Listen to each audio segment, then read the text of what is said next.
buenas noches, estimados amigos, a través del Club de Investigadores Historiando, con el auspicio de la Asociación de Guías Oficiales de Turismo Agotur, el Centro de Estudiantes de Arqueología de la Universidad Nacional de Trujillo, asimismo con Hablemos de Historia Bicentenario, ¿no? Tenemos en este día la presencia de Ahmed Velázquez, Franklin Pacuri, la doctora Miriam Salas Olivari, nuestro querido amigo Alejo Rojas Leiva y mi persona, Joel Pinto Esquía. Bien, nos complace en presentar la siguiente conferencia virtual a cargo de Alejo Rojas Leiva, ¿no? El tema denominado El quipu normativo andino, Amayuya, Amaquella y Amasúa. Bien, en esta ocasión vamos a tener la formación académica de nuestro ponente el día de hoy. Él es arqueólogo con estudios de maestría en historia. Asimismo, es investigador sobre la sociedad andina e inca, instructor y ponente en eventos académicos y talleres de capacitación sobre etnohistoria andina y quipus andinos. Actualmente desarrolla el proyecto Quipu en colecciones arqueológicas, en museos y archivos nacionales. Nuestro ponente es bachiller en arqueología por la Universidad Nacional Federico Villarreal, la Facultad de Humanidades, la Escuela de Arqueología. Asimismo, es egresado de la maestría en historia por la Pontificia Universidad Católica del Perú, Escuela de Graduados, Programa de Estudios Andinos del año 2006 a 2009.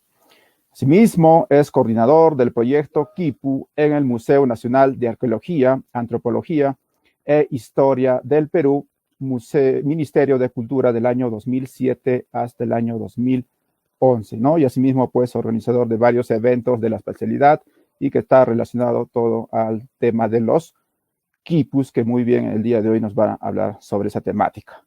Bien, a continuación le vamos a dar el pase a nuestro compañero Franklin Pacuri Centeno. Adelante, Franklin.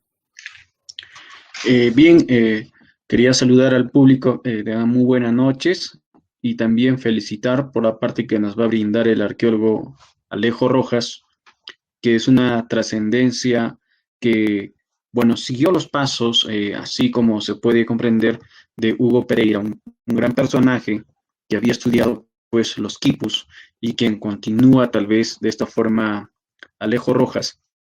Pero antes yo quería anunciar, y tal vez tenemos a una colega que quería saludarle por este medio, es Jezebel Ojeda, que está de cumpleaños, que sí también quería pues saludar acá en la ciudad de Cusco, a un local que tal vez nos empeñe en la labor, digamos, de colaborar con los investigadores al restaurante Andel Green.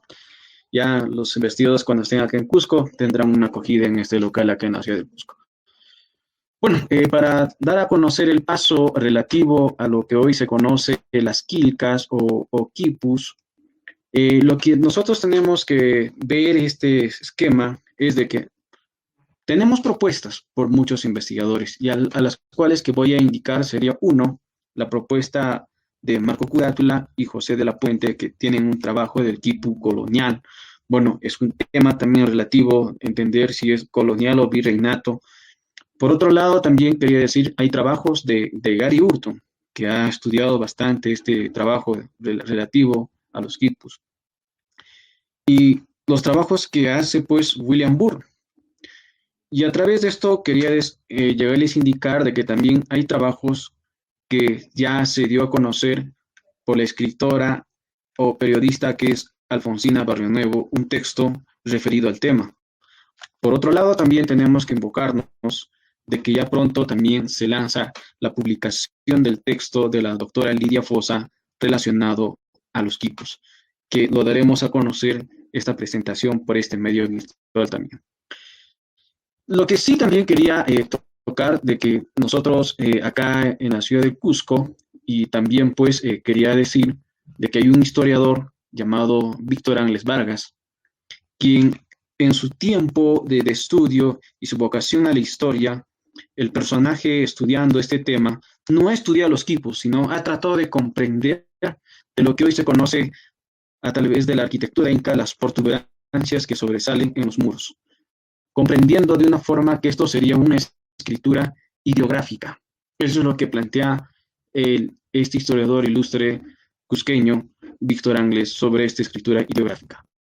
Por otro lado, también quería dar a conocer de que en el lugar que conocemos, Coricancha, hoy en este lugar quería llegar a indicar acerca de los trabajos que realiza el personaje que se dedicó a hacer los trabajos de restauración, es Ladrón de Guevara, quien propone en el recinto que hoy conocemos, recinto dedicado a las estrellas, se podría comprender una escritura inca o una escritura ideográfica en la parte encima donde estarían ubicados los techos.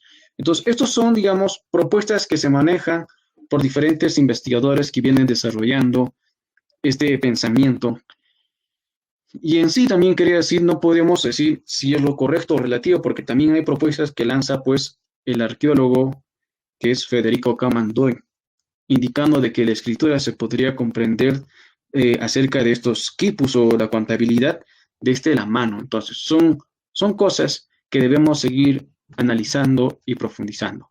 De esta manera, tenemos pues la grata oportunidad de tenerlo como invitado al arqueólogo Alejo Rojas, como ya lo ha anunciado nuestro compañero Joel, la trayectoria que tiene. Y entonces hoy trataremos pues de escuchar, ver qué nos propone a través de este equipo normativo. Doy el pase a mi compañero Joel. Gracias, Franklin. Sí, muy bien. Pues ahora vamos a escuchar a nuestro ponente el día de hoy, el arqueólogo Alejo Rojas Leiva, seguramente pues tratando de explicarnos un poco sobre el quipu normativo, teniendo en cuenta que también pues las nuevas investigaciones están dando pues nuevas contribuciones y seguramente este tema tiene para rato, yo sé, porque obviamente este tema no está acabado, definitivamente, pero seguramente será en la palabra de Alejo Rojas Leiva que escucharemos algunas cosas que él nos tiene que decir también. Adelante, Alejo Rojas. Buenas noches. Gracias, Joel, gracias a los coordinadores del evento. En esta ocasión y gracias también a la referencia de Hugo Pereira, que fue un gran amigo mío y en vida lo conocí bastante, y él a su vez conoció bastante a Carlos Radicati, y lo cual de alguna manera permite establecer ese vínculo, ¿no? Independientemente de que, digamos, del tipo de investigación y bueno, las propuestas, ¿no? Que son un poco relativas al avance de la ciencia, ¿no? Bueno, entonces, ¿podemos empezar? ¿Me ayudan con las diapositivas? Bien, bueno, lo que voy a presentar el día de hoy es un avance de investigación que lo voy a desarrollar el año que viene, digamos, como propuesta de forma acabada, ¿no? De exposición, de presentación en un evento académico. Y lo que voy a hacer ahora es establecer un vínculo, ¿no? Entre dos conceptos. El primero es relativo a un quipu en particular, que aparentemente se puede identificar en base a ciertas características formales, estructurales, y en base, sobre todo, es lo que voy a presentar ahora, en función a su lógica, ¿no? A las categorías o conceptos que están inscritos dentro de ella, ¿no? Entonces, ello, a su vez, relacionarlo con esta serie de conceptos que son de materia conocida, ¿no? Que siempre son de referencia común, ¿no? Y que siempre se presta pues a la polémica o a la discusión o al debate, ¿no? Respecto básicamente a su presencia real o su invención moderna, ¿no? Que es un tema siempre a discutir, ¿no? Bueno, podemos empezar con la ponencia, por favor. Bien. Bueno, la idea de la presentación trata sobre tres puntos en particular, ¿no? Uno pequeño que es introductorio respecto a las características de lo que constituiría un equipo, ¿sí? En general, y luego para ir al tema, ¿no? De un tipo en específico que vamos a tratar de explicar ahora. Luego los antecedentes sobre los cuales se han venido tratando, investigando, ya no relativamente al hipo, porque digamos este es un género de hipo desconocido, sino en relación a los conceptos, a estas categorías, a este código moral, ¿no? A la maqueya, a la masuda, a la mayuya, que dentro de la tradición, dentro de la historiografía, ¿no? Relativa al tema, ¿no? Y finalmente vamos a terminar presentando un par de estudios de caso relativo a casos de uso, ¿no? Respecto de estos conceptos que estamos planteando, ¿no? Bueno, entonces, por favor, si podemos pasar la siguiente diapositiva. Bueno, no voy a explicar qué cosa es el imperio de los incas, ¿no? Obviamente, ¿no? La siguiente ponencia, la siguiente diapositiva. No voy a explicar, decía, la naturaleza de la organización social de los incas, pero más o menos todo, porque básicamente todos tenemos una idea, ¿no?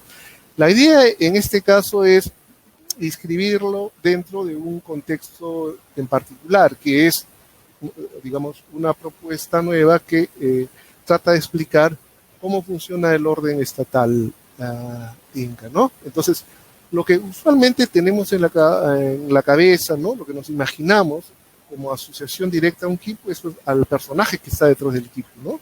El quipu sabemos pues, que es una estructura de cuerdas anudadas, ¿no? Que registra información, ¿no? Que permite ser almacenada, que ser transportada y por tanto en esta transmisión de información generar los espacios de interacción que permite pues el uso, la función específica del quipu, ¿no? Que es básicamente registrar información en contextos de uso administrativo, ¿no? Y por tanto, dentro de esta nueva dinámica de uso que se plantea como alternativa, ¿no?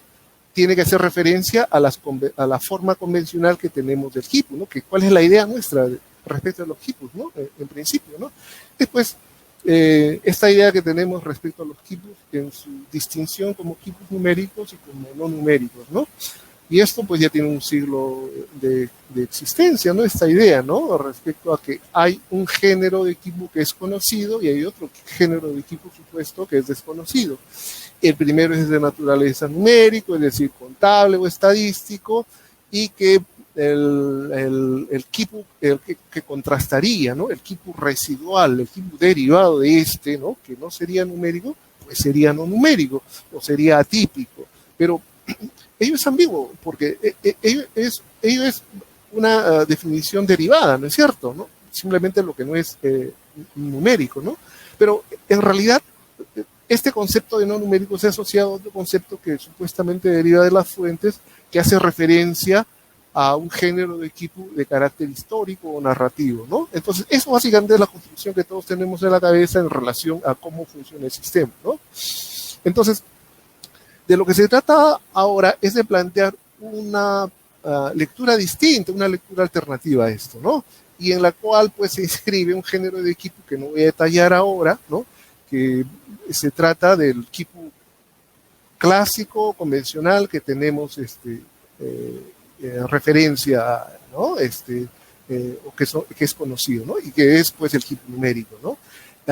Pero el concepto en el cual se inscribe el quipu numérico es una categoría general, ¿no? Es decir, estamos hablando de quipu numérico como una especificidad, como una característica que define el sistema, ¿no? Es decir, cuando yo tengo un nudo que presenta números, entonces esta característica define el sistema. Cuando en realidad lo que debería plantearse es la existencia de un sistema que no solamente abarca el quipu numérico, sino que incorpora otras características que definen una naturaleza de un género de quipu, ¿no? Y por tanto, no existirían quipus numéricos, sino existirían tributarios, quipus censales, ¿no? Distintos usos de uso administrativo, ¿no? De carácter contable o asociado. Y dentro de este concepto se escribiría el género de quipu económico, ¿no? Y que tiene su expresión aún en algunas fuentes. Entonces, podría fácilmente, o con cierta, digamos, esfuerzo, poder reconstruirse este sistema, ¿no? Es algo que en realidad lo tengo un poco avanzado y lo voy a presentar a mediados de este año, ¿no? Cómo funciona el quipu económico, ¿no? Entonces, de lo que venimos a hablar ahora es respecto del quipu normativo, ¿no? Y este género de quipu va a ser reconocido por algunas características lógicas, por algunos conceptos que vamos a pasar a estudiar. La siguiente, por favor. Bien, la forma clásica de un quipu es pues dispuesto horizontalmente y en el cual las cuerdas cuelgan, ¿no? Como pendientes, ¿no? Esa es la imagen clásica que lo tenemos, ¿no?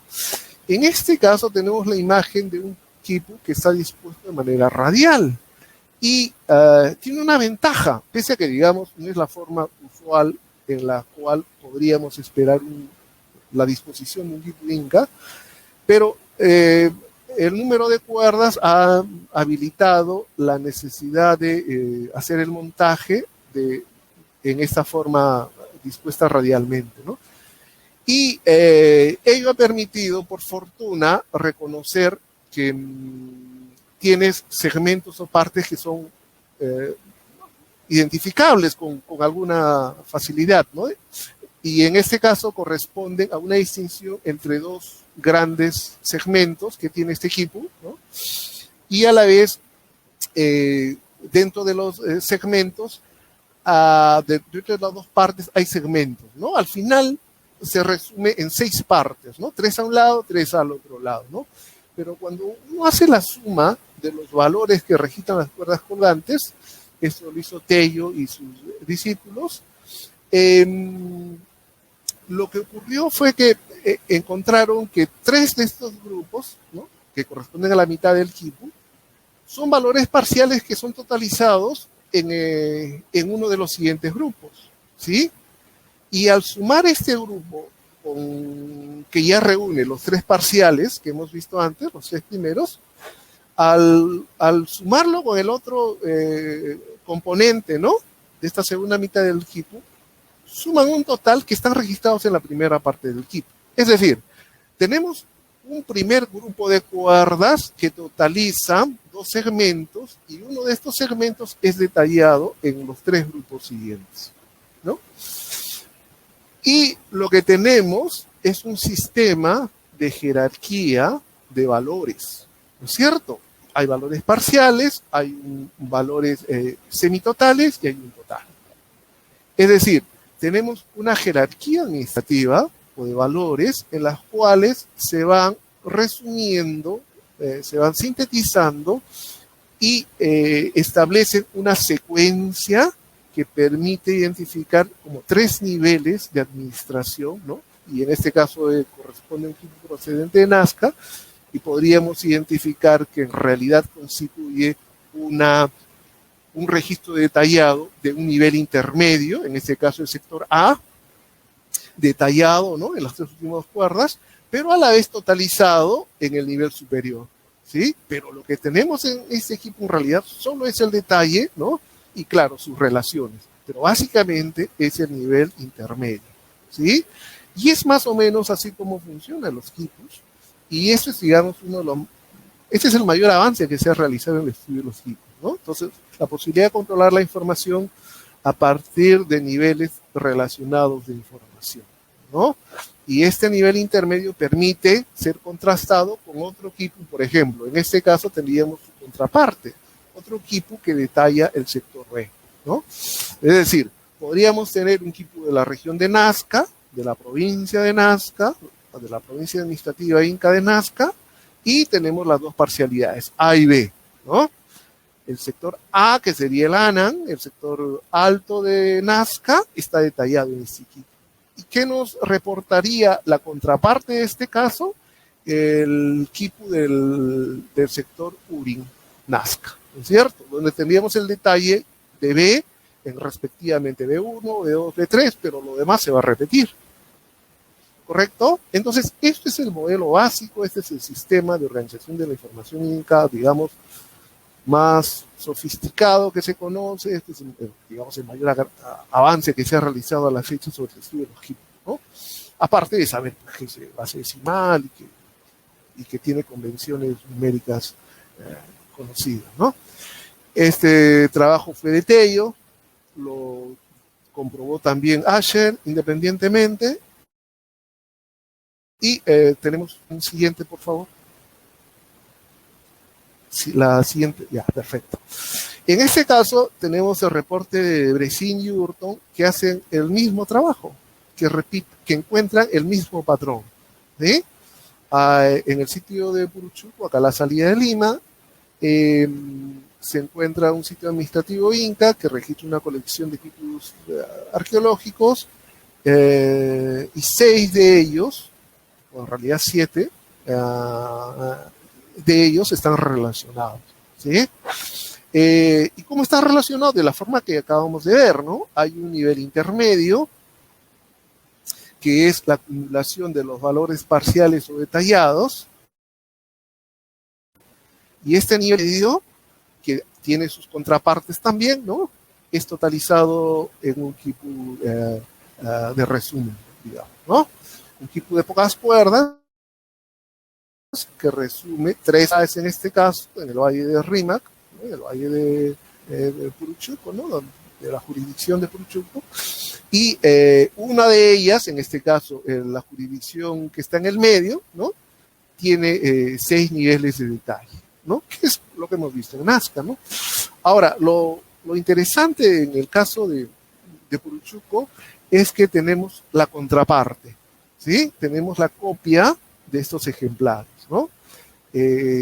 Cada equipo tiene su copia respectiva, ¿no? Hay una réplica, ¿no? Hay un ejemplar similar, ¿no?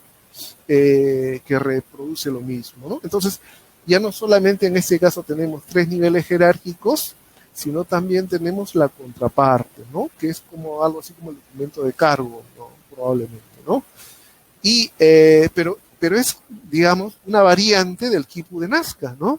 Que en este caso sería, por ejemplo, una serie de 6 cuerdas, perdón, de 6 grupos, un Quipu con 6 grupos de cuerdas, que detallaría la parcialidad primera de este Quipu intermedio, ¿no?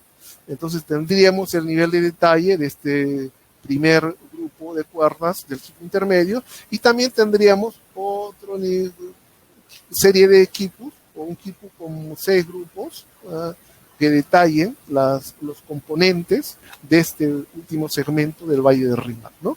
Y este equipo estaría documentando toda la información sintetizada que se iría al Cusco, pero en realidad probablemente este equipo no viaje al Cusco, sino al nivel intermedio, ¿no? Pero eso, digamos, es otro trabajo de investigación, ¿no? Que tampoco voy a detallar acá, ¿no? Por razones de tiempo, ¿no? Bueno, luego de tener una idea de más o menos cuál ha sido el mayor avance en el estudio de los quipus, ¿no? Podemos abordar el tema de las fuentes del tema que voy a tratar. La siguiente imagen, por favor.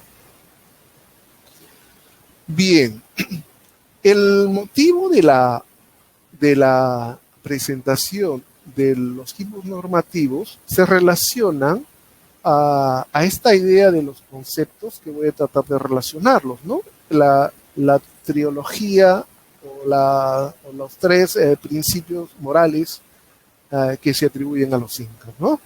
Entonces, lo que tenemos acá es una fuente primaria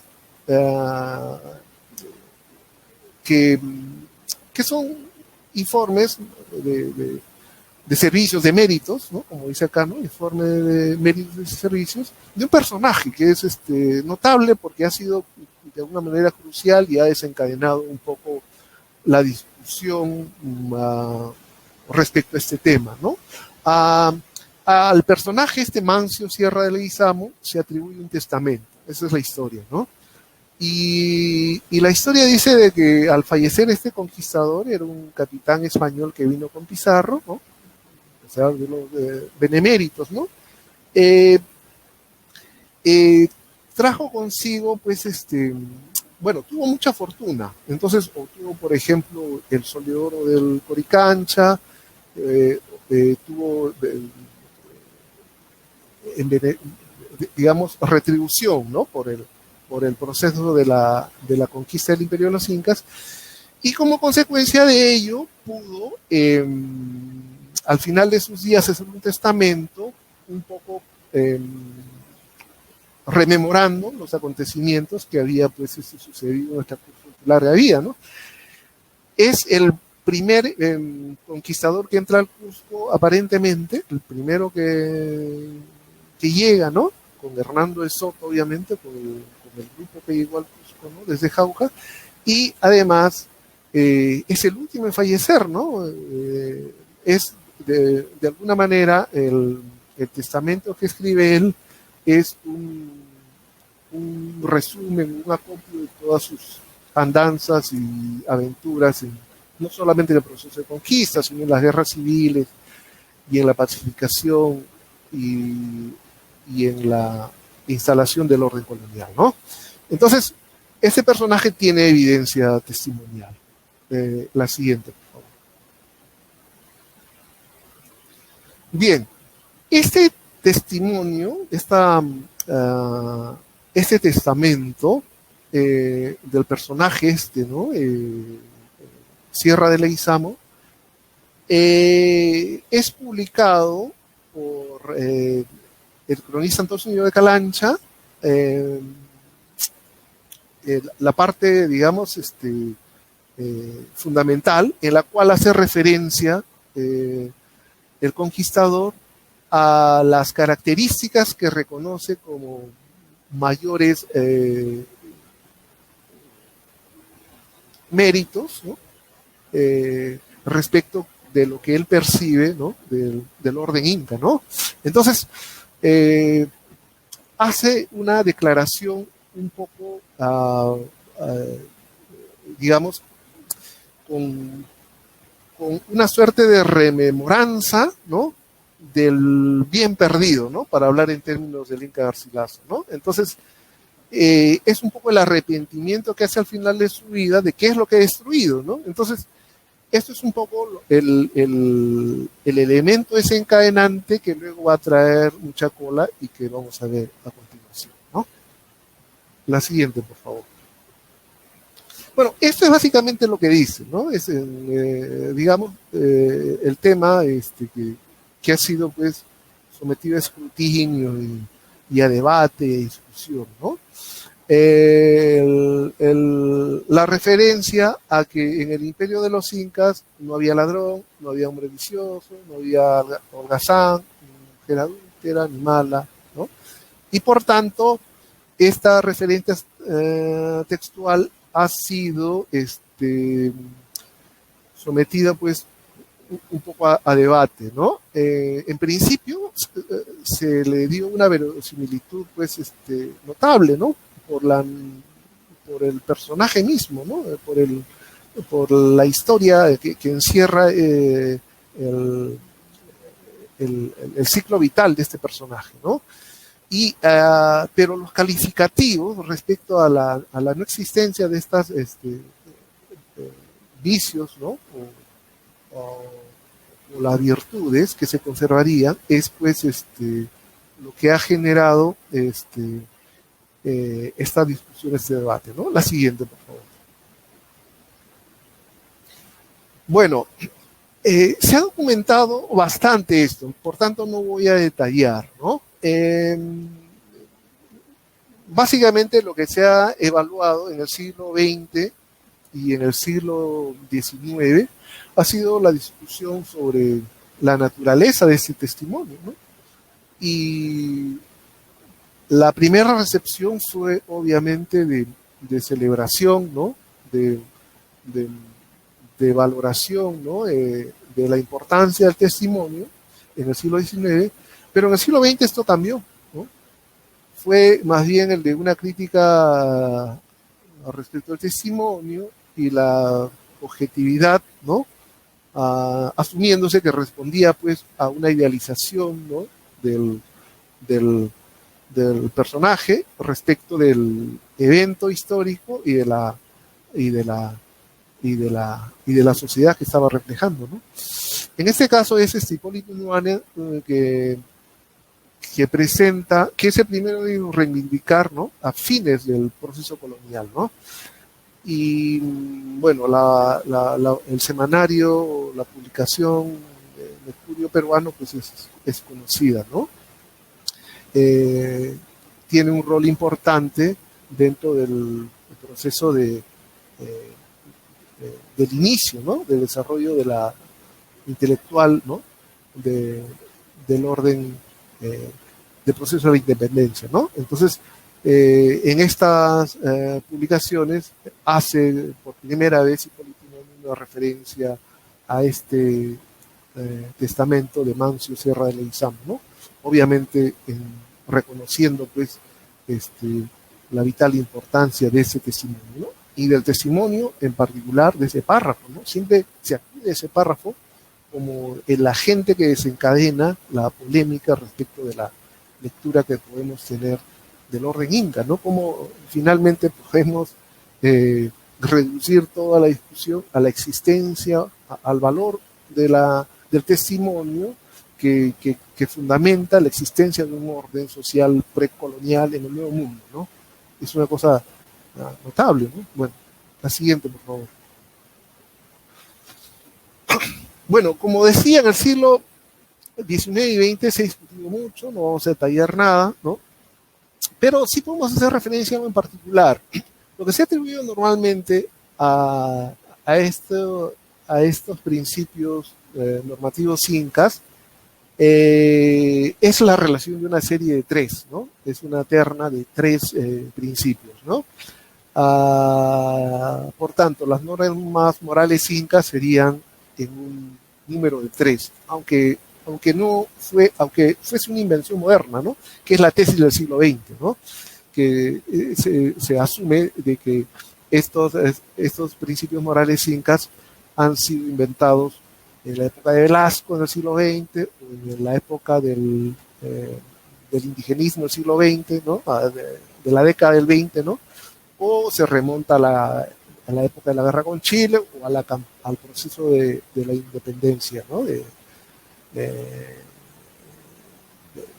bicentenario, ¿no? Entonces, del bicentenario que vamos a celebrar en este año, ¿no? Entonces, dentro de la discusión, digamos, dentro del debate, siempre se hace una terna de tres, ¿no? Que es la famosa el Amaqué, Yamasúa y Amayuya, ¿no? Pero lo que tenemos en las fuentes es dos casos particulares que se diferencian, ¿no? Porque ya no es una terna de tres, ¿no? Sino que esta trilogía se amplía, ¿no? O se modifica, ¿no? A un número de 5, ¿no? Un pentálogo, ¿no? Y hay un testimonio en el siglo XIX y en el siglo XX, ¿no? En el caso de Markham, que estuvo en el Cusco, es conocido por su historia de los incas y su residencia temporal, su viaje, ¿no? A la región del Cusco, su estadía, ¿no? Y sus investigaciones en la ciudad imperial, y que recoge este testimonio local, ¿no? Es muy interesante porque entra un poco en contradicción, ¿no? Con el discurso único, exclusivo, hegemónico de una terna de tres. Pero también Toribio Mejía Gespe recoge un testimonio del mismo tipo, ¿no? En una serie de 5, ¿no? Y que es en realidad una ampliación de las que ya conocemos, ¿no? La Amayuya, la Masúa, la Maqueya, y luego hay dos conceptos, ¿no? El no seas asesino, y en este caso no seas pervertido, o en el caso de Markham, no seas adúltero, ¿no? El adulterio como perversión puede ser un equivalente, entonces prácticamente sería lo mismo, ¿no? Ahora se ha cuestionado porque está escrito de una manera distinta, ¿no? son como dos versiones, ¿no? Cuya lectura sería que son excluyentes, ¿no es cierto? Que son procedencias distintas, ¿no? Toribio Mejía Gespe era quechua-hablante y era arequipeño, y Markham recoge en el Cusco, ¿no? Entonces, podría explicarse por las procedencias. Ahora, si nosotros queremos invalidar las dos fuentes, podemos decir a la vez de que son distintas y por tanto pueden mutuamente excluirse, ¿no? Eso sería otra posibilidad, ¿no? Que es la que usualmente se ha estado manejando, ¿no? No son similares, entonces se descalifican mutuamente, ¿no? Y si son similares, en realidad la lectura convencional que se le da, es que es una copia, ¿no? Hay un traslado de la fuente, entonces tampoco es verosímil las copias, sino sobre el original, ¿no? Y el original hay que cuestionarlo, porque en realidad podría ser una inversión, ¿no? Entonces se remiten, porque en el siglo XIX y XX hay muchos testimonios sobre esta serie, sobre esta trilogía, ¿no? La Maqueya, la Masua y la Mayor se repite en muchas fuentes, muchos testimonios, ¿no? Algunos de ellos independientes, ¿no? Otros sí, pues, están contaminados, ¿no? Por las publicaciones, ya, o por los testimonios que son ya recogidos a través de la escuela, ¿no? O intermediado por la academia, o no por la academia, ¿no? Digamos, por la asimilación ya, ¿no? Bueno, entonces, con lo que podemos quedarnos es con una terna con dos testimonios, ¿no? Que tienen 5 categorías, ¿no? 5 preceptos, ¿no? Bien, la siguiente, por favor. Bueno, entonces vamos a ver el último paso, la última parte de la presentación, en la cual se trata sobre las fuentes a las cuales vamos a acudir, ¿no? Los estudios de caso. Voy a hablar en este caso solamente de dos testimonios, porque en realidad existen muchos testimonios. Normalmente por lo que se ha entendido, por lo que se ha investigado, y como les decía, se remiten al siglo XIX y XX, ¿no? No se ha ido más atrás porque se ha asumido de que no existe mayores testimonios, ¿no? Y en realidad esto es digamos, una situación bastante distinta, ¿no? Si uno acude a las fuentes coloniales, a las clásicas, a las crónicas, se encuentran en la mayoría de las fuentes importantes, se encuentra este testimonio, ¿no? Respecto de la existencia de este orden de esta normativa inca, ¿no? Con sus variantes, claro, con su jerarquización, digamos, con su reconocimiento, con su validez que se le da en la fuente, relativo o no, ¿no? Algunos le dan mayor importancia, otros no le dan, algunos lo registran de una manera, en un contexto marginal, ¿no? Otros, obviamente, con muchas variantes, ¿no? Entonces, en la riqueza de esas posibilidades, debo decirlo que en realidad no se ha estudiado, ¿no? Ahora, se puede objetar diciendo de que en realidad las crónicas coloniales, las crónicas de la conquista o las crónicas tempranas pueden estar contaminadas, ¿no?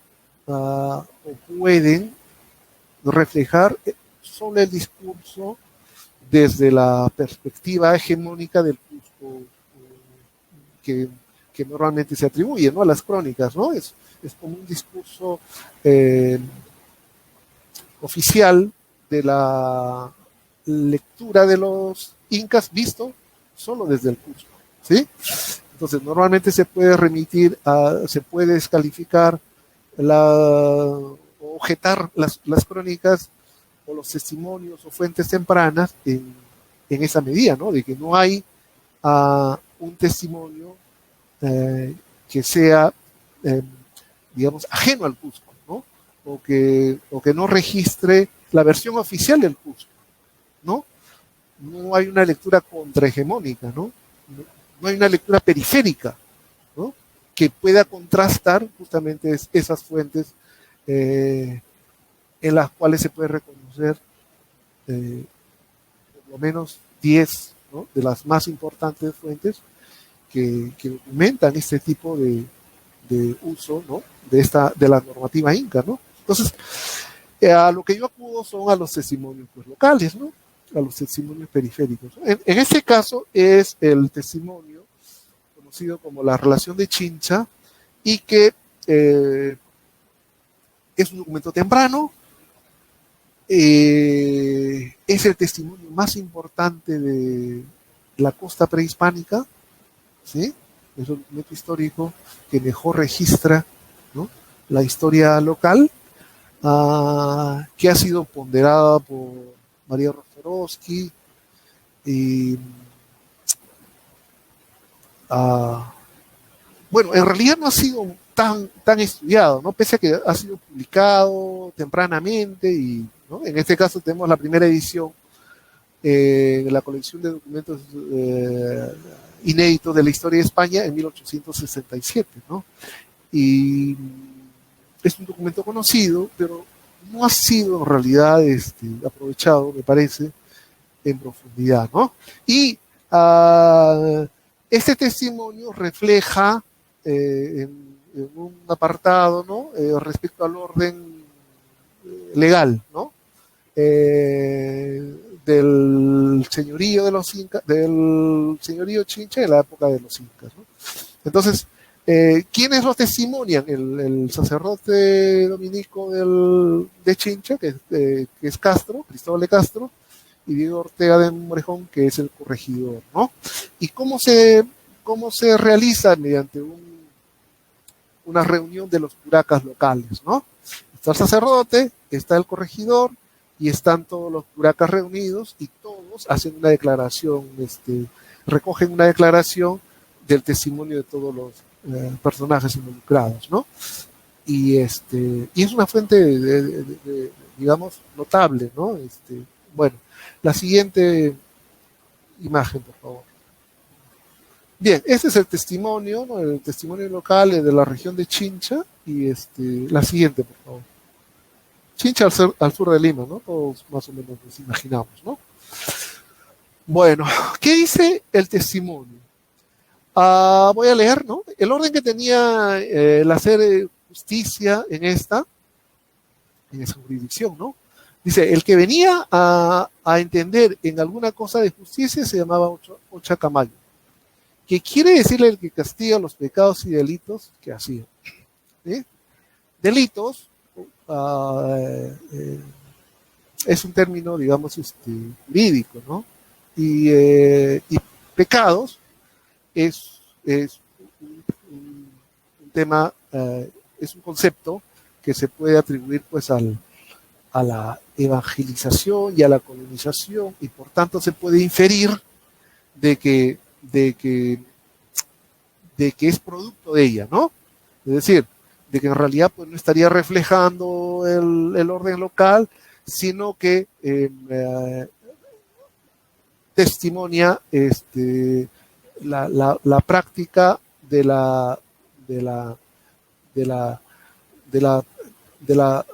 los conceptos, ¿no? O de las instituciones hispánicas ya instaladas acá, ¿no? Pero en realidad el personaje existe, ¿no? El Ochacamayo, y el concepto remite en realidad más que a delitos y a pecados, a transgresiones, ¿no? Como, digamos, para salir del concepto reduccionista o aplicado a un uso, ¿no? Al dominio, pues, de la religión, ¿no? El de pecados, ¿no? Entonces, si asumimos ese concepto, entonces pasamos a ver cuáles eran estos pecados o transgresiones, mejor, ¿no? Y los he anotado con corchetes, ¿no? Los estoy destacando para, digamos, para considerar, para para reparar en ellos mejor, ¿no? Dice que era por la mayor parte que alguna mujer de las que estaban señaladas para el Inca o Agra, ¿no? Agra es Akia, habría hecho algún acceso, ¿no? Abuso, ¿no? de una mujer, ¿no? Esto es, digamos, la primera transgresión, ¿no? Luego, dice que en el llevar los tributos había habido algún descuido. Luego, o que se había huido algún indio de los que llevaba el tributo para el Inca. Y continúa, o que se hubiese beneficiado, o que no se hubiese beneficiado las chácaras del Inca. Y, o que alguno hubiese muerto uno a otro, entendía en todos estos casos, ¿no? ¿Quién entendía? El que hacía justicia, ¿no? El que tenía el orden de la justicia, ¿no? ¿Quién es? El Ochacamayo, ¿no? Entonces hay un personaje, una institución, hay transgresiones, ¿no? Vamos a contar en este caso hasta 5, ¿no? Los he enumerado en los casos que se pueden relacionar a la terna de las 3 categorías, ¿no? que ya conocemos, y las 2 un poco que son distintas, pero bueno, luego vamos a explicar un poco. ¿Qué significan en el llevar los tributos? ¿Había habido algún descuido? Significa pues negligencia, ¿no? Descuido, ¿no? O sea, no hay pérdida, pero sí pues hay merma, ¿no? Hay reducción, ¿no? Hay perjuicio, ¿no? Y en el segundo caso dice, se había huido algún indio de los que llevaba el tributo para el Inca. O sea, en este caso sí hay, digamos, pérdida total, ¿no? Lo que estamos viendo en este caso es un orden local, en Chincha, y relativo a la escala local, es decir, a la población, ¿no? No necesariamente a los curacas o a las autoridades o a los funcionarios intermedios estatales incas, ¿no? Entonces, hay un nivel, en este caso, que reflejaría ese orden local y que serían transgresiones locales. Y que hay una referencia a niveles también, ¿no? Como el que tiene un descuido y justificado, ¿no? De repente faltando el testimonio, ¿no? En el primer caso, y en el segundo sí hay pérdida total, ¿no? En el segundo caso podríamos decir que hay robo, pues, ¿no? Pero es robo al Estado, ¿no?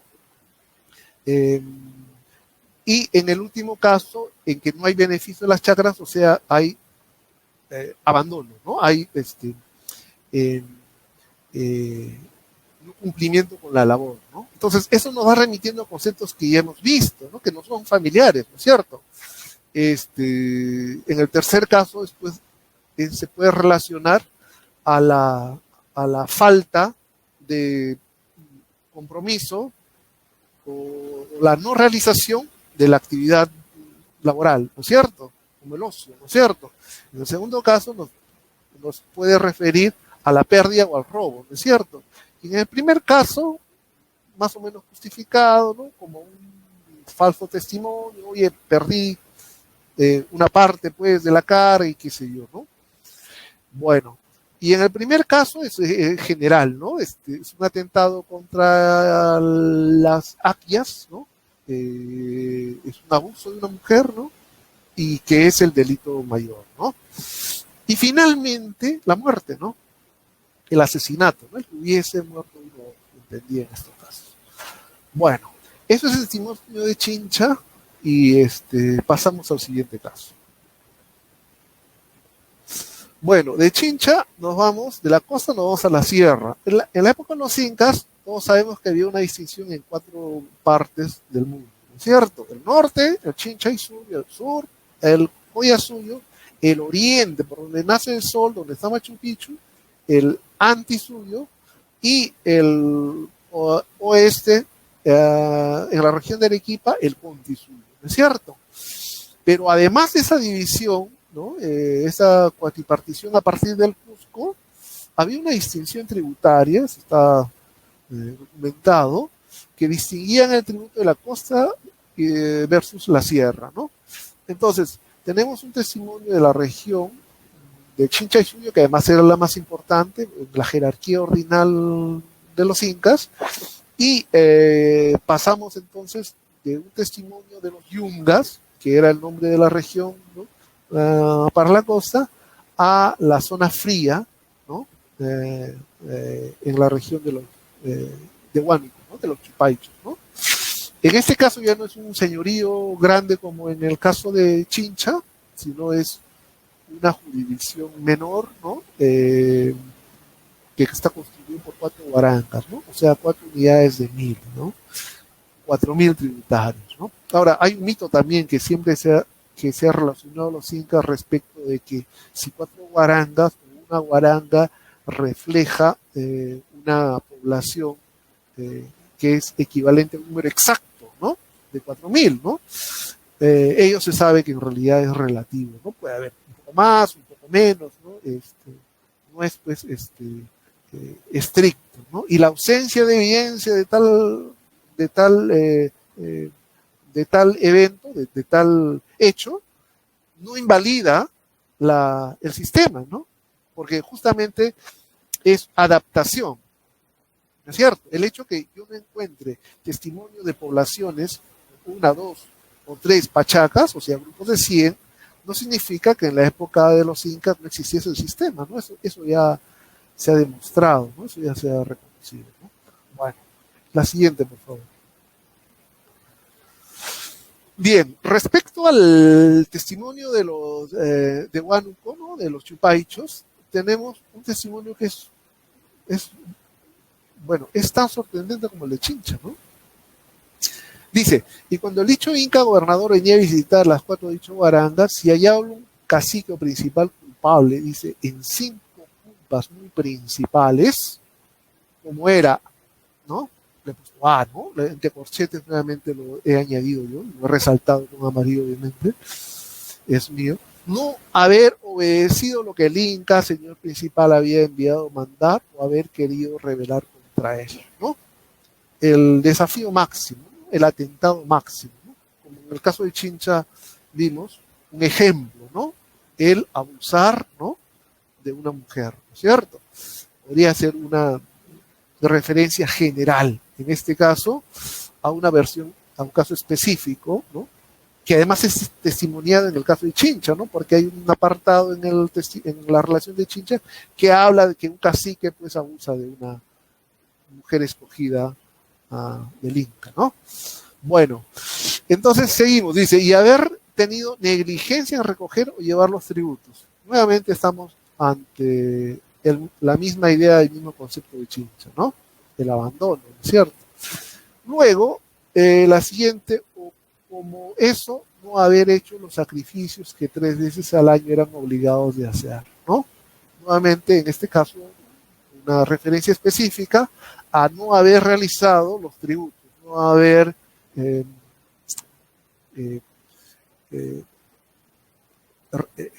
supongo que el ritual, ¿no? Y la ofrenda, ¿no? Entonces, prácticamente en este caso es la pérdida completa, ¿no es cierto? No se ha realizado la actividad, ¿no? Es como el robo, ¿no es cierto?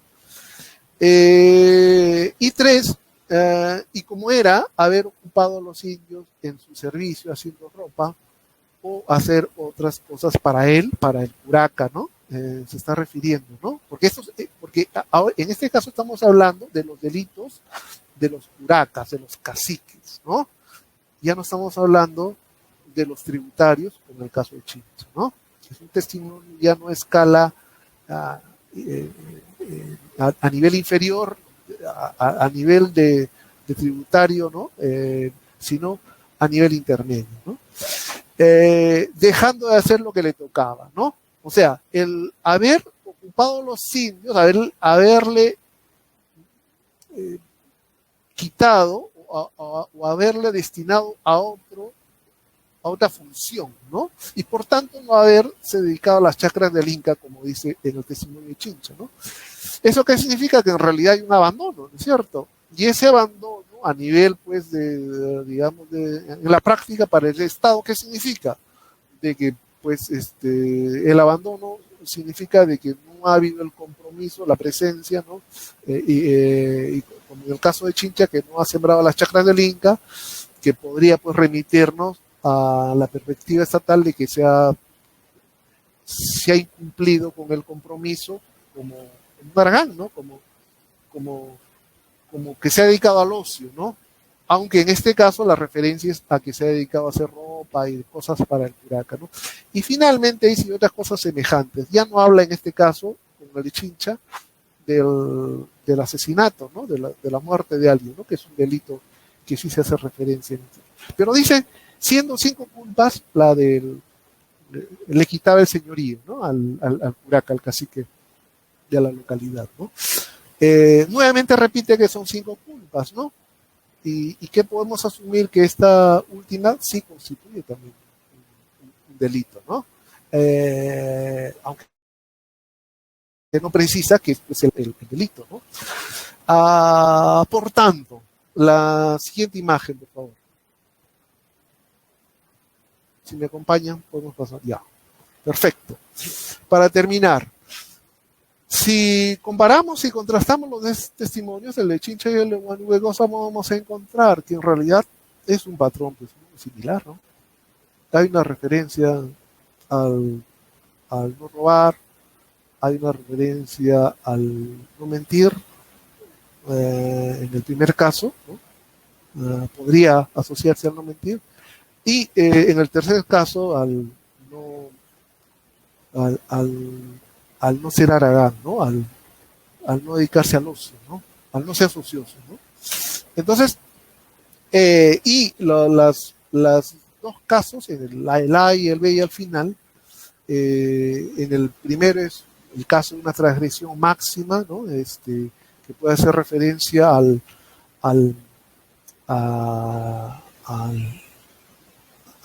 abuso, como en el caso particular de Chincha, ¿no? El abusar, ¿no? Y que curiosamente en la relación de Markham que recoge en Cusco en el siglo XIX hace referencia justamente a lo mismo, ¿no? Al no fornicar, al no seas adúltero, ¿no? Es contra el adulterio, ¿no? Y también es contra el asesinato, ¿no? No matar, ¿no es cierto? Ese no matar que en este contexto es, digamos, independiente, ¿no? En el testimonio del siglo XVI, ¿no? Entonces, lo que podríamos resumir al final es que aparentemente, sin necesidad de llegar a las crónicas coloniales, podemos recoger en los testimonios privilegiados, ¿no? Y periféricos, ¿no? Del mundo inca, estos testimonios propios, ¿no? Locales, de un orden que en este caso es un orden local y un orden de escala intermedio, ¿no? En el caso de Huánuco, ¿no? Y local en Chincha, que parece que estarían reflejando los niveles de control, ¿no? De series o ternas de 5 culpas o delitos, o mejor, transgresiones, ¿sí? Bueno, vamos a terminar, creo que hay una imagen más. La siguiente, por favor. Si me ayudas, Joel. Hay una imagen más, me parece. Bueno, la conclusión, ¿no? Entonces, resumiendo, existe una idea de un orden conocido o propuesto respecto al cómo funciona la lógica de los quipus, ¿no? Esta distinción entre quipus numéricos y no numéricos que parece más una invención moderna, ¿no? Porque carece de evidencia, ¿no? No hay testimonios, no hay sustento, no hay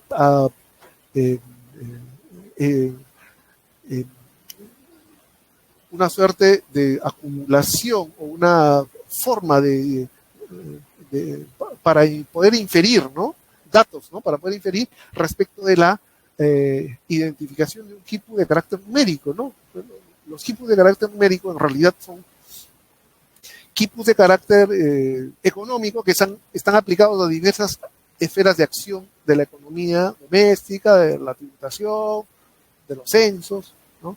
Y qué sé yo. Y existiría otro orden con las mismas características, ¿no? Siempre con 3 niveles, siempre en pares, ¿no? En pares funciona, ¿no? Porque una cosa son los delitos, otra cosa son las penas, ¿no? Una cosa es el quipu económico de planificación, otra cosa es el quipu económico de ejecución, ¿no? En series por niveles, ¿no? Hay quipus locales, hay quipus regionales, hay quipus estatales. En el caso de los quipus normativos, son series de 5 aparentemente, ¿sí? Hay como delitos menores, delitos mayores y delitos supremos. Y en los quipus económicos existe lo mismo. Eso es un trabajo, como les digo, que voy a presentar este año y que consiste en esta jerarquía, que además se documenta en los quipus, ¿no? Como lo demuestra Tello, Asher, Hurton y Bressin, ¿no? Demuestran de que existen niveles administrativos, ¿no? Que están compartiendo información de manera relacionada, ¿no? Y bueno, el otro punto es que el testimonio de Mancio Sierra de Leguizamo, que aparentemente pues tendría un valor testimonial relativo, ¿no? O fácilmente rebatible, ¿no? Porque no habría evidencia, en realidad parece que se valida, ¿no? Parece que puede corroborarse el testimonio, independientemente del contexto en el cual él genera, ¿no? Él básicamente lo que hace es mea culpa, ¿no? Al final de su vida hace una suerte de expiación, ¿no? Siente que tiene que contar algo de lo cual pues no se siente satisfecho, ¿no? Entonces,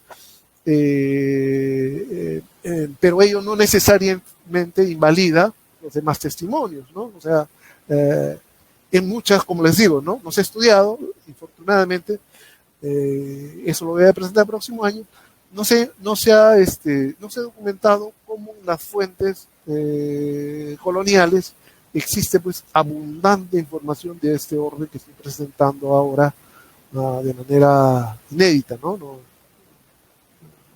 No ha habido pues estudios sobre este género de equipo, ¿no? Y bueno, y finalmente la existencia de un sistema normativo inca que está por ser estudiado, que nos remite directamente, ¿no? Que se relaciona directamente con esta idea que teníamos siempre en la cabeza, que siempre andaba flotando, y que unos decían que era falso, y otros decían que era producto, digamos, de una tradición que se había recogido, ¿no? Que era una forma de salud en la época de los incas, ¿no? El Lama Seya, en realidad el orden canónico inca es Amayuya, o sea, no mientas, Amaqueya, no robes, y Amasúa,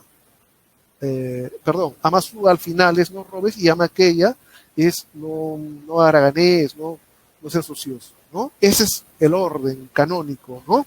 Puede haber una variante entre la primera y la segunda, pero la Amasúa siempre está al final, ¿no?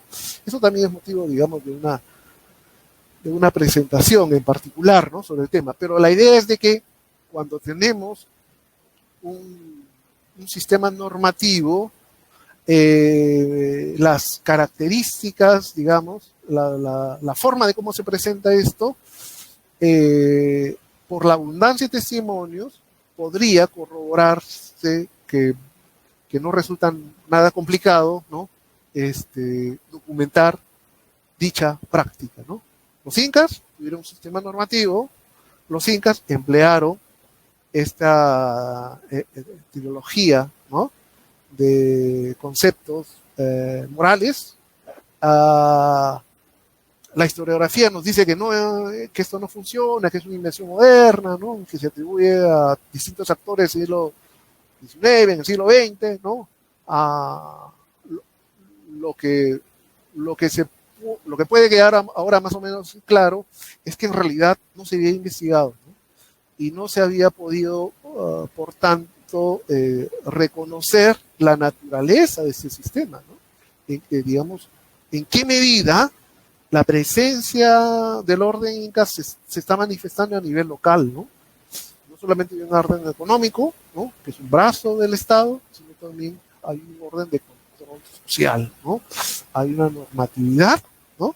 que remite a prescripciones claramente establecidas y que es la intervención mínima del Estado en un escenario tan diverso, tan complejo, tan hostil como es el mundo andino, ¿no? Y por tanto, podríamos señalar de que tiene que escribirse, pues, este capítulo que resulta nuevo, ¿no? De alguna manera en la historia de los incas. Bueno, eso es todo. Muchas gracias.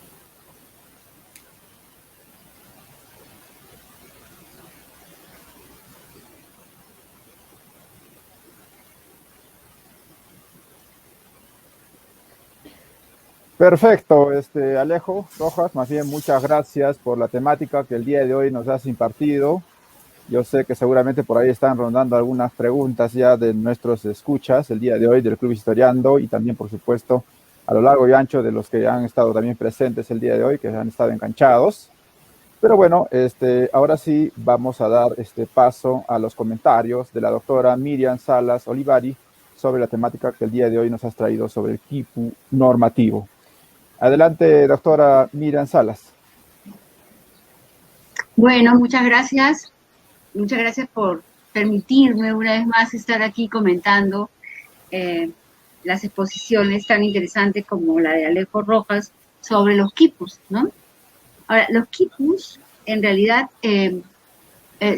son muy importantes y definitivamente están relacionados con la incógnita, ¿no? Todavía no se logra descifrar bien los quipus porque no se ha descubierto exactamente cuáles son las claves para entenderlo, las claves normativas para entenderlo. Espero que en algún momento se encuentren estas, ¿no? Es decir, que por ahí algún español interesado por tratar de entender cómo funcionaban los quipus haya hecho algún código, ¿no? Bien, leyendo, justo en la mañana estaba leyendo esta crónica de Fray Laureano de la Cruz sobre la descripción de los reinos del Perú, con particular noticia de lo hecho por los franciscanos, y justamente me encontré una descripción que él da de los quipus, ¿no? Los quipus son memoriales, son unos memoriales o registros hechos de diferentes hebras de hilo de varios colores, y estos se guardaban en depósitos como escritorios públicos, y había indio destinado al cuidado de esos padrones, y llamábase Quipucamayo, que era escribano público de todas estas memorias, de las cuales daba razón y cuenta con admirable comprensión de lo que esas hebras y tintas en diferentes números de nudos se contenían. Y la relación de los quipus, Fray Laureano de la Cruz la relaciona con los chasquis. Ahora, ¿cuándo es que aparece la escritura en el mundo, no? La escritura aparece cuando nace el Estado, por esa necesidad que tiene el Estado de contabilizar. Ahora, los hombres siempre han tenido la necesidad, ¿no?, de escribir, mejor dicho, de comunicarse, ¿no?, de comunicarse más allá de su tiempo para poder trascender, registrar, contar lo que pasaba, quiénes eran ellos, ¿no? Con ese afán justamente también de trascender y como un sello de identidad. Y quipus se han encontrado, ¿no? Desde la época de Caral, Ruchadi ha encontrado quipus, pero también están los quipus wari, ¿no?, que es de mucha importancia. Y definitivamente los quipus nacen con el Estado, porque la principal función, como muy bien ha dicho Alejo, de los quipus es la de contabilizar. ¿Y qué es lo que se necesitaba contabilizar? Justamente los tributos. En la medida en que el Estado incaico avanza y divide el territorio en diferentes circunscripciones y autoridades, él tiene la necesidad de contabilizar las personas y todo lo que se mueve en este territorio para cobrar el tributo, ¿no? Y el tributario, el Quipu Camayoc y la autoridad tenía que ser muy celosa de presentar sus cuentas como debía ser, porque si no sería castigado. Ahora, Alejo ha unido este tema al de los valores, ¿no? El de los valores, de los valores que tanto se hablan ahora de la maqueya, la maisuya, la mayuya, que, como muy bien ha manifestado él, están puestos en remojo, ¿no? Para si realmente estos se dieron o existieron desde la época de los incas, y no son más bien una creación posterior. Me parece muy interesante justamente incidir en ello. Ahora, en esta misma crónica y en otras muchas, me llamó mucho la atención, aunque no se diga de manera explícita, ¿no? Que él describe cómo todo era de oro, ¿no? En la ciudad del Cusco o en diferentes otras ciudades, y que nadie robaba a nadie, porque si alguien robaba algo, pues le esperaba la pena capital. No era necesario que se diga, pero sí existían ciertas normas que el Tucuy se velaba porque éstas se cumplan. De la misma manera, ¿no es cierto? También el Inca, cuando va y conquista algunas regiones y no está de acuerdo con el comportamiento sexual de los pueblos, ¿no? Sobre todo de la costa norte con respecto a los niños, lo reprime y lo prohíbe, ¿no? Y eso estaría incluido en el segundo modelo que nos presentaste, ¿no? En el sentido, pues, de que no serían 3, sino que serían 5 estos valores que seguían en ese tiempo. Ahora, sobre los quipus, ¿no? Yo quería decirles que uno de mis primeros trabajos fue justamente mi tesis de bachillerato en el año 1976. Y gracias a ello escribí un libro, presenté una tesis y luego escribí el libro de los obrajes de canarios chincheros en las comunidades indígenas de Vilcabamba en el siglo XVI, y la base de ese trabajo fue la visita al obraje de chincheros, en la misma en que el gran informante es un quipu camayoc, ¿no? Entonces es interesantísimo cómo los quipus se utilizaban en el periodo colonial, y el quipu camayoc no se consideraba quipu camayoc, sino también contador, ¿no? Y por ejemplo, en esta probanza, porque la visita al obraje de chincheros es una probanza, debido a que los urinchilques y los ananchilques, de los que tanto hemos hablado en estos programas, reclamaban, ¿no? Que se les pague sus salarios y que se les reconozca, pues, horarios de trabajo, un buen trato, que no se les maltrate, etc. Y en esta visita, ¿no? Justamente ellos quieren que se les pague lo que consideraban que se les adeudaba. Y entonces aquí vemos Pedro Guamaní, hilador del pueblo de Huancapi, dijo debérsele 3 pesos del tiempo que trabajó en este obraje de chincheros, siendo mayordomo Juan Martínez. De esta, dice que se le debe 3 años, juró la deuda el dicho quipu camayoc, dijo ser así, 3 pesos. Y a lo largo de la visita, pues, no solamente el quipu camayoc asiente la veracidad, ¿no? O no de los reclamantes indígenas de Urichilques, Anachilques, Pabres y Condes, sino que además lee su quipu, ¿no? Lee su quipu y va dando cuenta de el trabajador, el trabajo que realizaba, los años que había trabajado y cuánto era la deuda. Ahora, lo interesante es ver que podríamos nosotros pensar que los quipu camayoc, pues, eran muy respetados en el tiempo colonial, y definitivamente debió ser así como lo era en el periodo de los incas, que eran súper respetados. Pero aquí vemos que a este quipu camayoc, que era Gonzalo Gonzaco quipu camayoc de este obraje y contador, estando presente el dicho juez, tomó el juramento por Dios nuestro Señor y por la señal de la cruz en forma de derecho, y habiéndolo fecho cumplidamente prometió de decir la verdad por el dicho intérprete.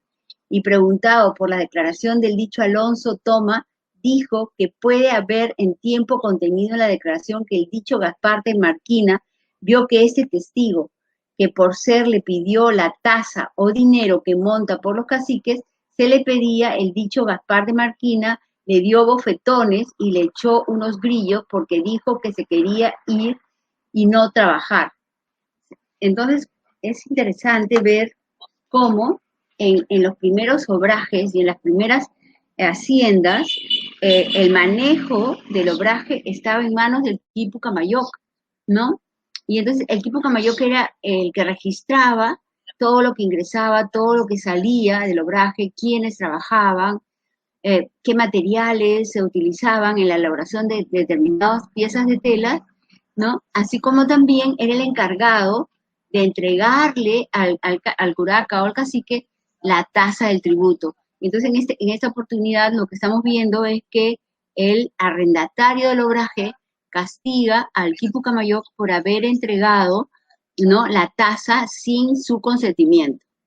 Entonces, yo pienso y espero que en algún documento de esos perdidos pueda estar, ¿no?, el patrón de las normas por las que se regía la elaboración del Copacamayo. Yo creo que también a través de esta lectura de los quipus, del obraje de Chincheros, podemos encontrar algunas respuestas, como ya no, muy bien Alejo nos ha presentado. Y ahora une ese tema con algo tan importante como es esto de los valores que imperaban en el Imperio Incaico, que yo definitivamente creo que así era, porque en diferentes, ¿no?, en diferentes documentos se aprecia, ¿no?, esa estrictez, ¿no?, que parte de la constitución de la familia, ¿ah?, esposa, esposo, que trabajaban juntos, ¿ah?, que compartían responsabilidades,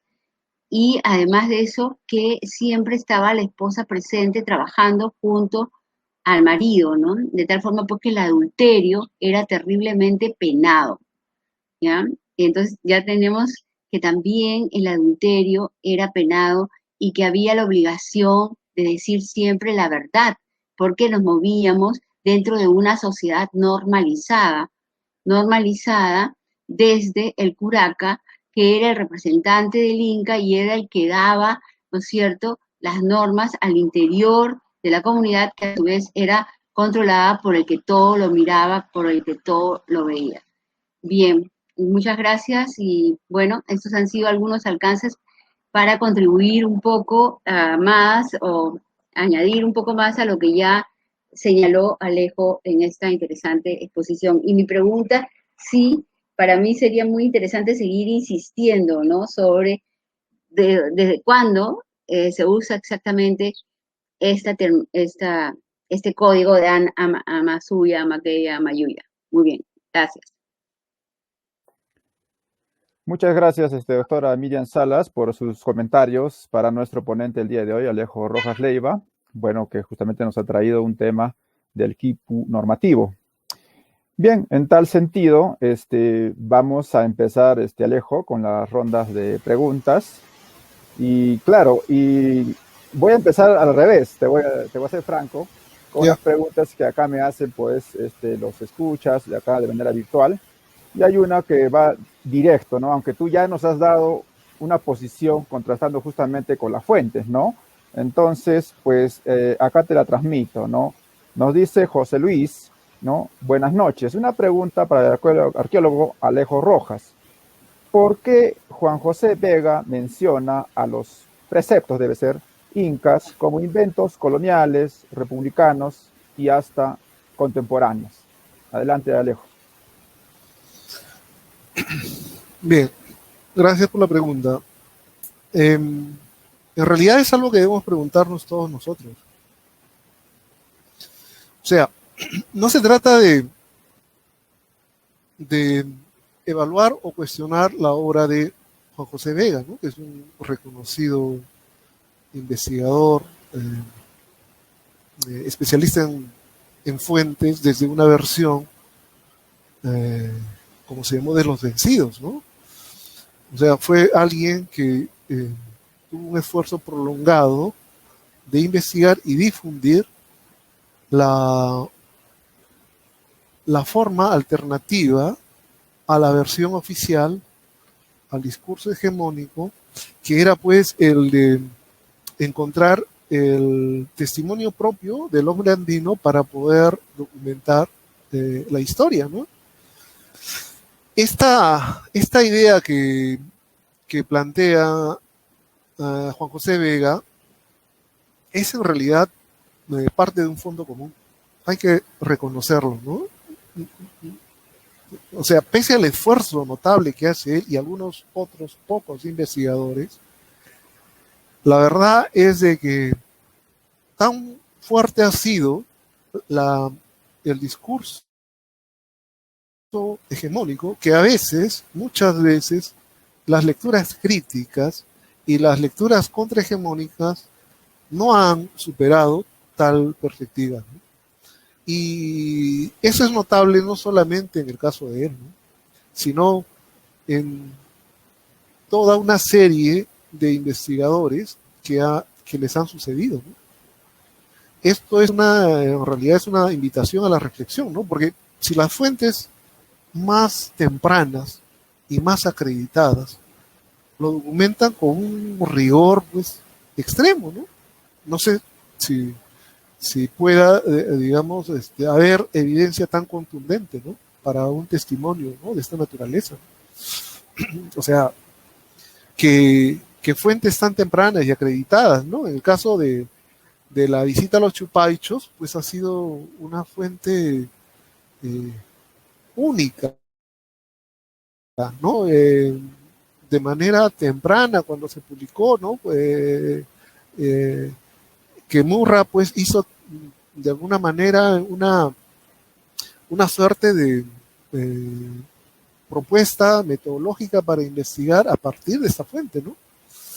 Hizo de alguna manera, existe toda la tradición etnohistórica fundada en este tipo de fuentes, ¿no?, que son las fuentes locales o periféricas, ¿no?, del mundo andino, ¿no?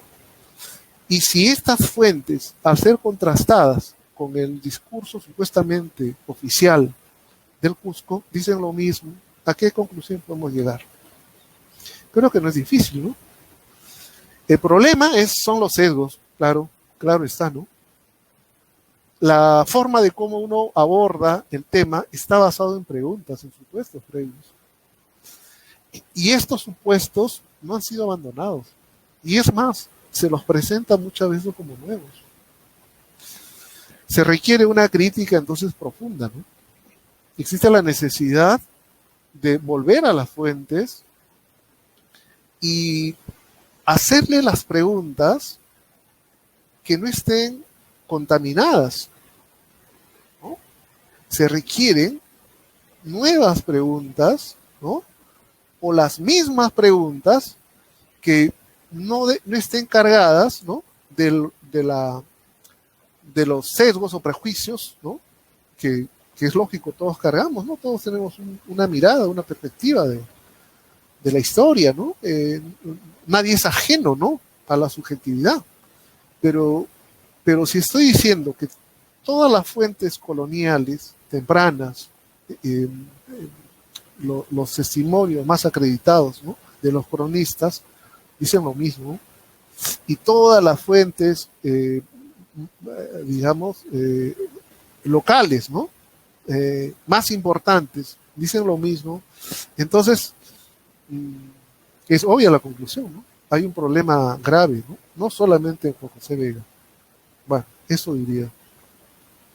Muy bien, Alejo, pues definitivamente pues los sesgos geográficos, pues yo creo que también nos inculca pues a seguir revisando y sobre todo estar releyendo pues las fuentes más importantes que existen y que seguramente todavía hasta el día de hoy generan controversias, ¿no, Alejo? Entonces, en tal sentido, quizás yendo ya un poco y saliendo ya de esta controversia, pues, y que el día de hoy nos han preguntado.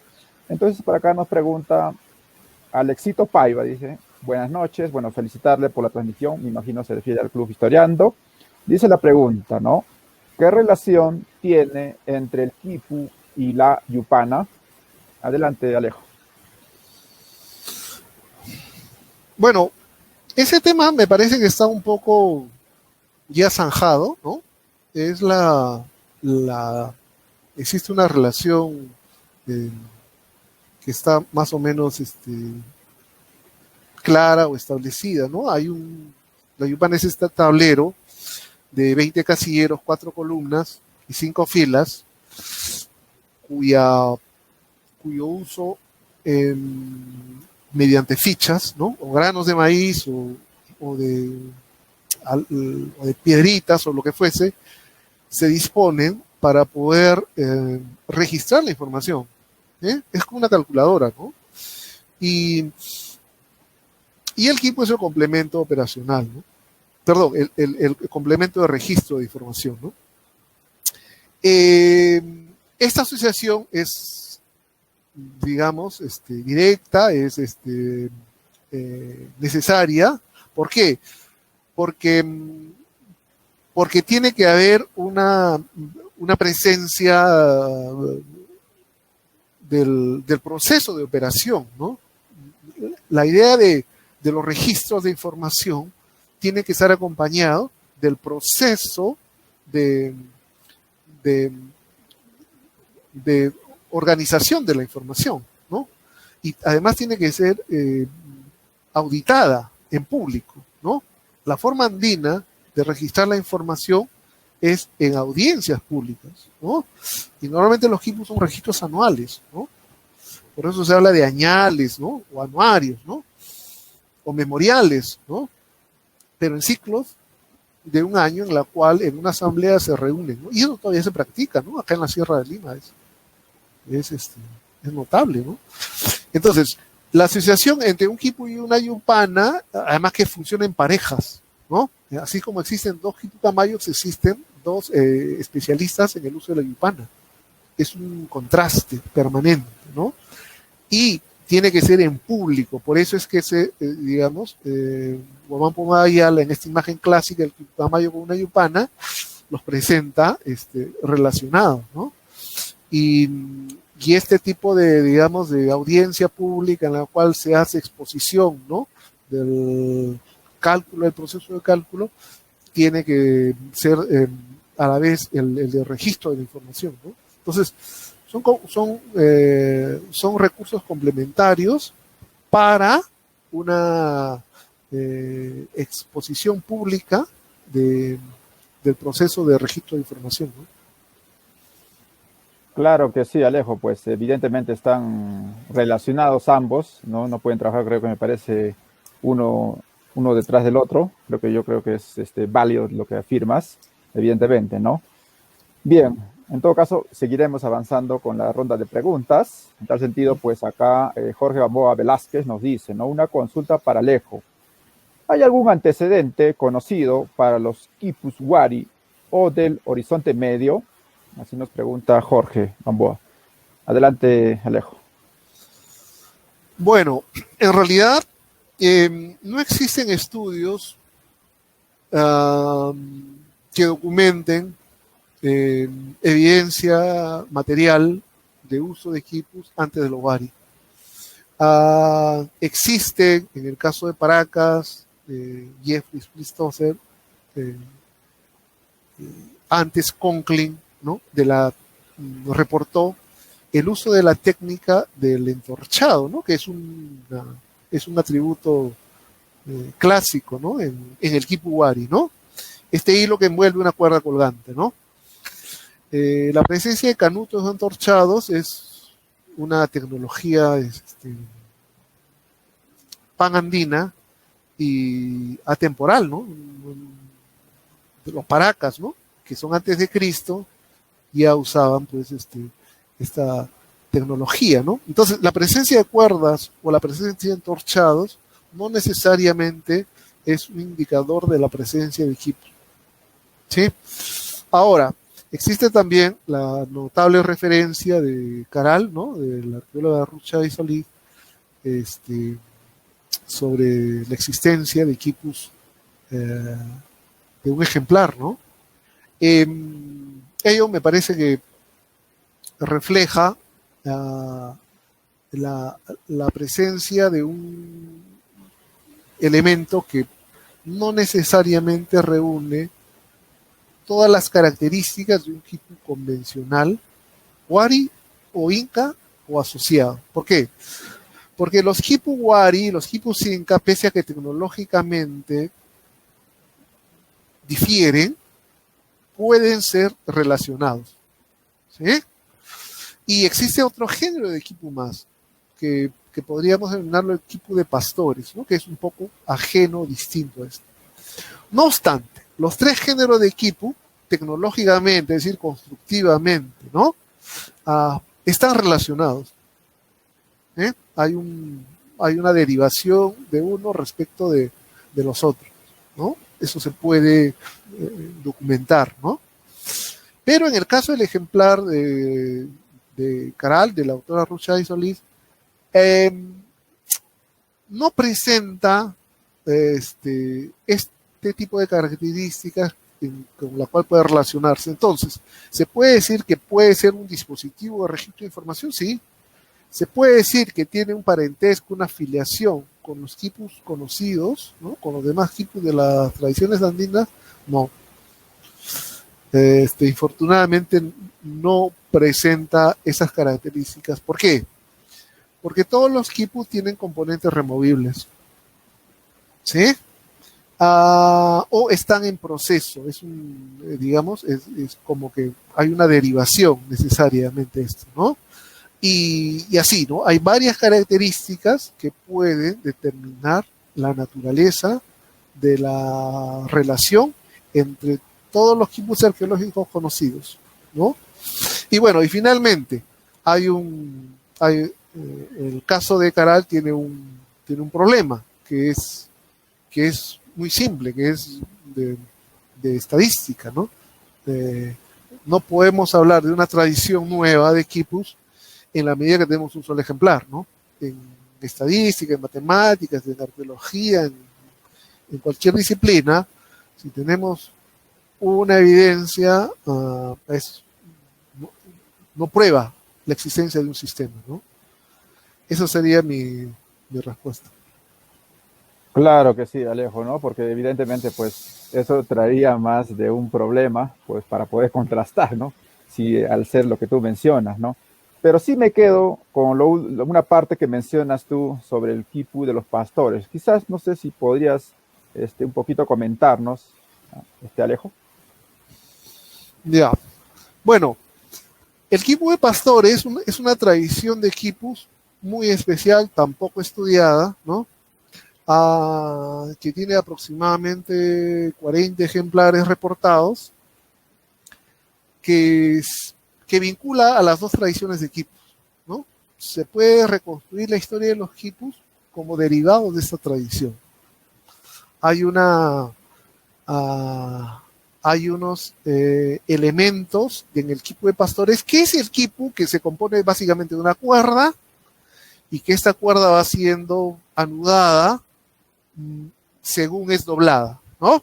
Entonces, tenemos cuerdas con nudos pequeños porque es de un solo cabo, ¿no es cierto? De un solo elemento. Pero cuando uno dobla la cuerda y genera un nudo, entonces el nudo es mayor. Y si vuelve a doblar, es decir, como si tengo 4 hilos, ¿no? Que me generan un nudo, este nudo va a ser de mayor calibre, ¿no? Porque el tamaño va a ser mayor porque el número de hilos que lo componen es mayor. Entonces, este tamaño de nudo determina los niveles el valor de las cifras, ¿no? De las unidades, ¿no? El nudo menor unidades, el nudo mediano decenas, el nudo más grande centenas y así sucesivamente, ¿no? Es la lógica de la información de un pastor de ganado, ¿no? Que lo hace hoy o lo hace en cualquier lugar del mundo si es que tiene pues los insumos y la necesidad, ¿no? No tiene la computadora, no tiene el lapicero, qué sé yo, ¿no? Obviamente esta tecnología tiene mucho más criterios, ¿no? pero en esencia es esto, ¿no? Entonces, ese es el género de equipo del cual derivan los otros géneros de equipo. Se van derivando a partir de él. Y este equipo se ha reportado etnográficamente, modernamente, hasta la actualidad. Me imagino algunos pastores pueden estar produciendo estos quipus, pero nunca se ha documentado arqueológicamente. Sin embargo, su existencia puede inferirse a partir de que su tecnología genera los demás, ¿no? Es como un quipu 1, el Wari es el quipu 2, luego el quipu 3, y que son independientes además, ¿ah? O sea, el quipu inca no deriva del Wari directamente. Puede haber alguna relación, influencia, préstamo, ¿no? Pero tecnológicamente puede identificarse que hay una especie de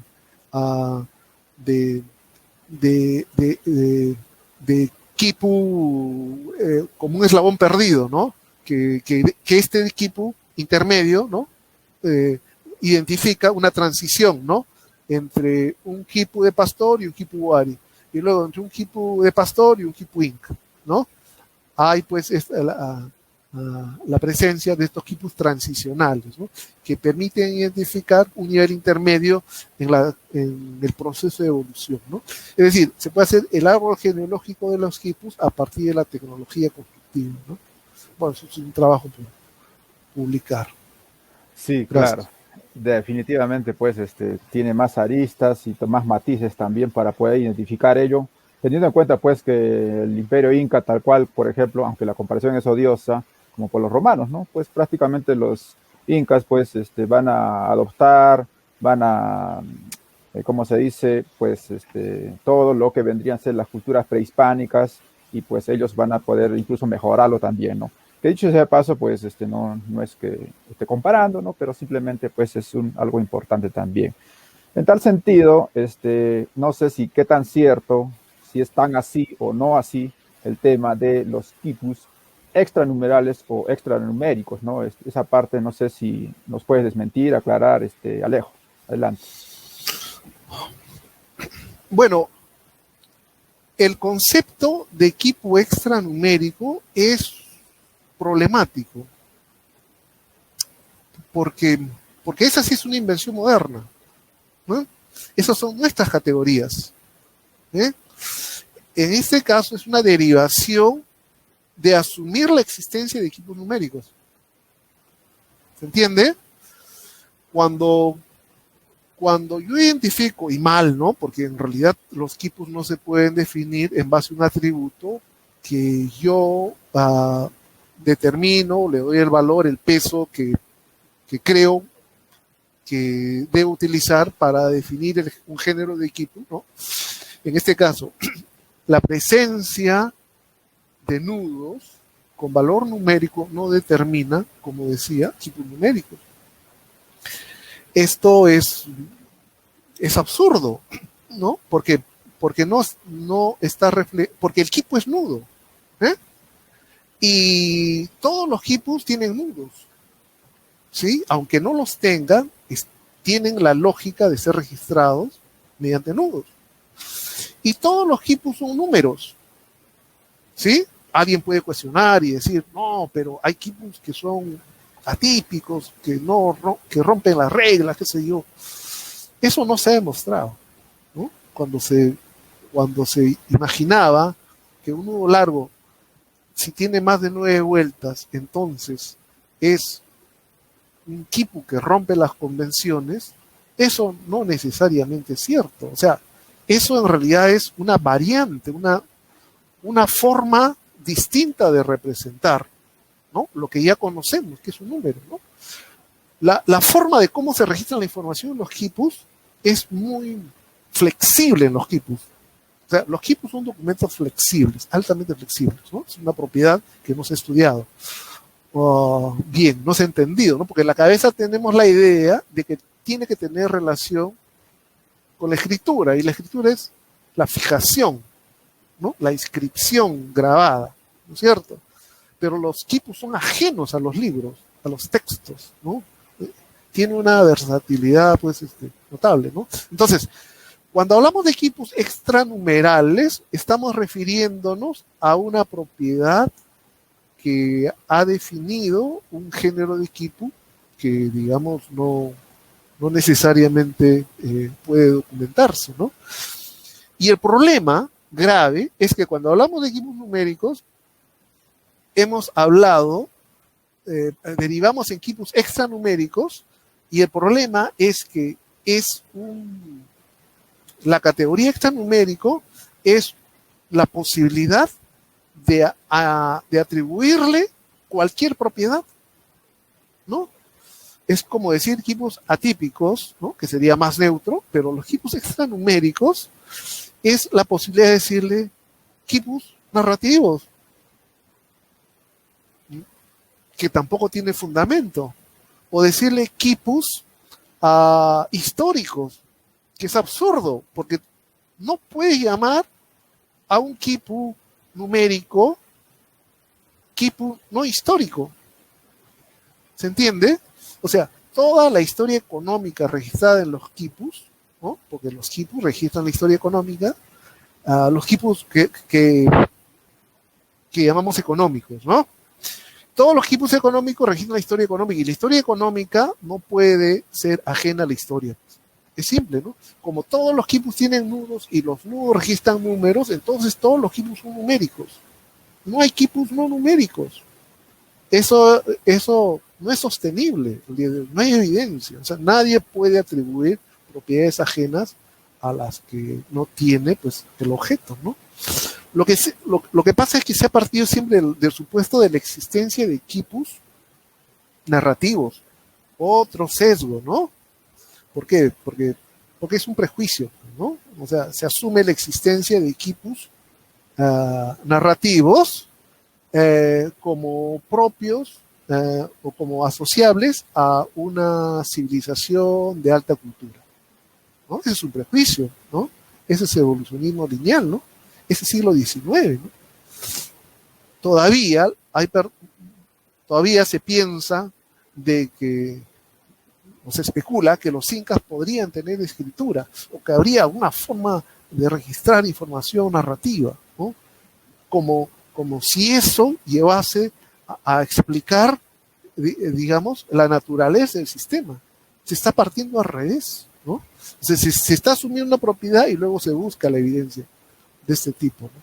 Y si no se encuentra, pues, digamos, permanece la pregunta pendiente, ¿no? Entonces, eso es problemático. Bueno. Sí, pues, Alejo, te me adelantaste en la última parte, pues, que iba a pensar y es más, iba a preguntarte, pues, el tema de ¿y dónde queda, pues, ese tema supuesto de la escritura incaica? Y es más, dicho sea de paso, incluso los Pallares, Rafael Arcojoyle, ¿no? Victoria de la Jara también en su momento también había investigado, incluso había hecho un contraste también con algunos alemanes también para ver otro, pero bueno, yo sé que pues las posiciones son variadas, también hay que tener en cuenta pues lo que tú mencionas, ¿no? En tal sentido, pues quedo entonces a la expectativa también seguramente de las nuevas contribuciones, pero bueno, entonces vamos trasladando la otra pregunta que nos llega acá de Miluska Fátima Herencia, dice lo siguiente, ¿no?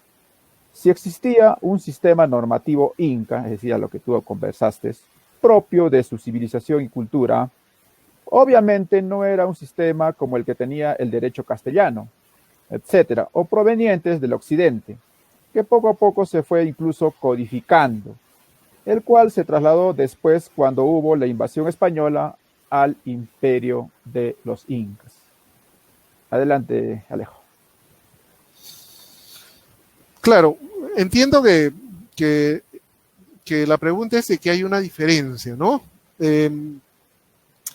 Y que de repente hubo, pues, influencia. Eso es de alguna manera claro, ¿no? O sea, la presencia de la cultura europea en el mundo andino fue rápida, fue profunda, y hubo cambios y transformaciones que se dieron, pues, de manera sistemática, ¿no? En el caso de los quipus normativos, en realidad fue un sistema que rápidamente desapareció, ¿no? fue suplantado de alguna manera casi, digamos, inmediata, ¿no? Porque había una necesidad de implementar prácticas y normas que correspondían pues a un sistema normativo, legal, ¿no? Que tenía que ser impuesto, ¿no? Porque no había pues espacio para la discusión, ¿no? Para